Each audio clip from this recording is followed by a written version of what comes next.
আসসালামু আলাইকুম প্রিয় ভাই বোনেরা। এই যে গরুর গোশ আনছে, গোশটা সুন্দর একটা নুন দিয়ে দিছে দেখুন, আর নাহলে সবই গোশটা ভালো আছে, সব চাকা গোশ। আর বানাবো হলো জালি কাবাব। এই যে এটা বুটের ডাল আর গরুর গোশ মিলাইয়া আমি সিদ্ধ দেবো জালি কাবাব বানানোর জন্য। এই যে রাঁধুনি মশলাটা আনছি, আর এলো সাদা করে ডিম রান্না করবো। এই যে ডিম আনছি, আর যে পোলাও চাল,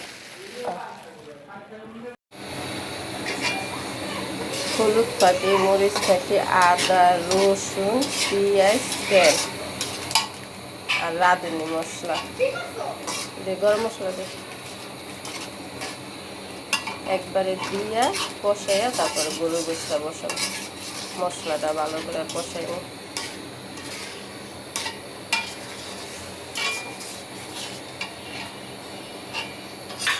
যে মশলাটা ভালো করে কষাই নিতে হবে, যাতে মশলাটা কষানো ভালো হইব, গরুর গোশটা খাইতে অত ভালো লাগবে।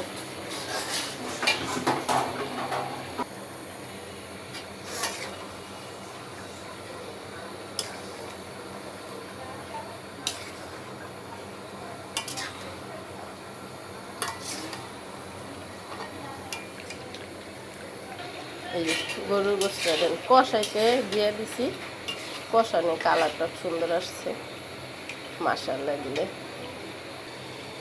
এই যে তেল দিছি আর পেঁয়াজ দিছি, পোলাও বসাবো।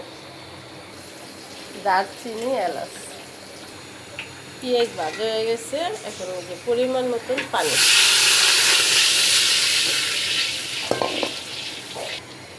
দারচিনি, এলাচ আর হলো কিশমিশ, আলু, গুঁড়া দুধ দেবো পোলাওতে। পানি দুধ থাকলেও দেওয়া যায়, পানি দুধ না থাকলে গুঁড়া দুধটা দিলেও হয়।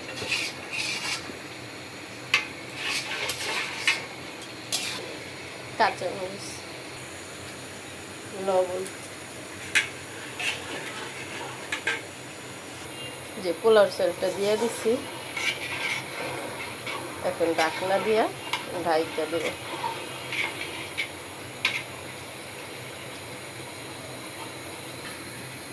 এই যে একটু কেওড়া জল দেবো, পোলাওতে একটু কেওড়া জল না দিলে ভালো লাগে না। কাঁচামরিচ,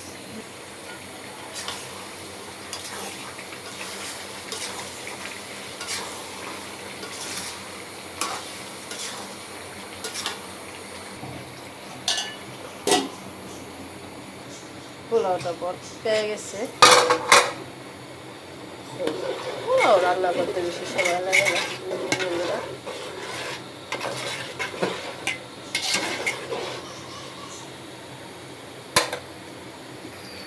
কষানো হয়েছে দেখুন, একদম এরকম কষা কষা গোশও অনেক পছন্দ। এরকম কষা কষা গোশে রান্না করলেও খাইতে খুব ভালো লাগে।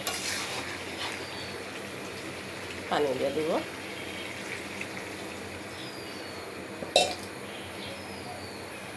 এই যে পানি দিয়ে দিছি, এখন ঢাকনা দিয়া হালকা বসাই দিলাম।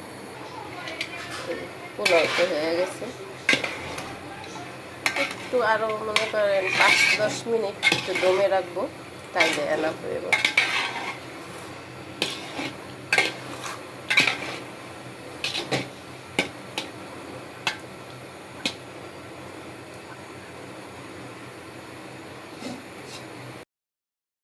এই যে পোলাও দেখুন কত ঝরঝরা হয়েছে পোলাও।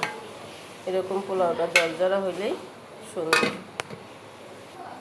সালাদ, লেবু, টমেটো, পেঁয়াজ, শসা, টিকা কাবাব। এই যে গরুর গোশের কালারটা দেখুন, গরুর গোশ আর এই যে পাতলা শিরার মিষ্টি।